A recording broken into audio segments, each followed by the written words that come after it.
เธอรอเสียงหัวเราะและรอยยิ้มขอให้เต็มใจคำอวยพรส่งถึงเธอจากทุกผู้คนใกล้ๆสุขสันต์วันเกิดจากใจจริง Happy birthday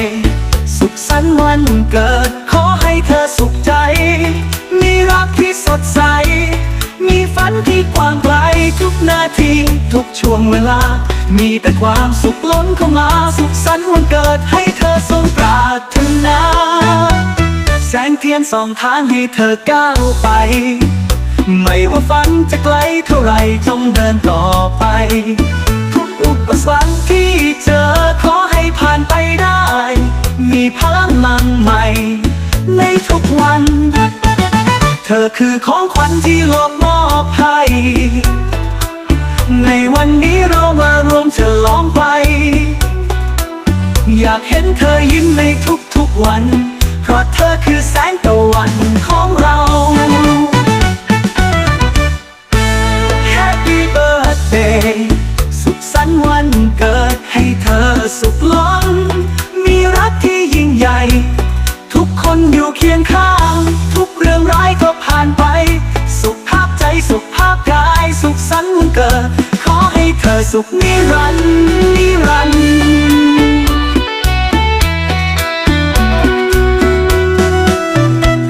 แสงเทียนส่องทางให้เธอก้าวไป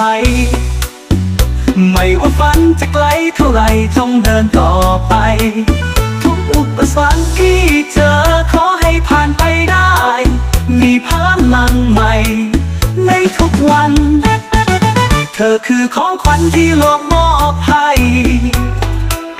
ในวันนี้เรามารวมฉลองไปอยากเห็นเธอยิ้มในทุกวันเพราะเธอคือแสงตะวันของเราทุกเรื่องร้ายก็ผ่านไปสุขภาพใจสุขภาพกายสุขสันต์วันเกิดขอให้เธอสุขนิรันดร์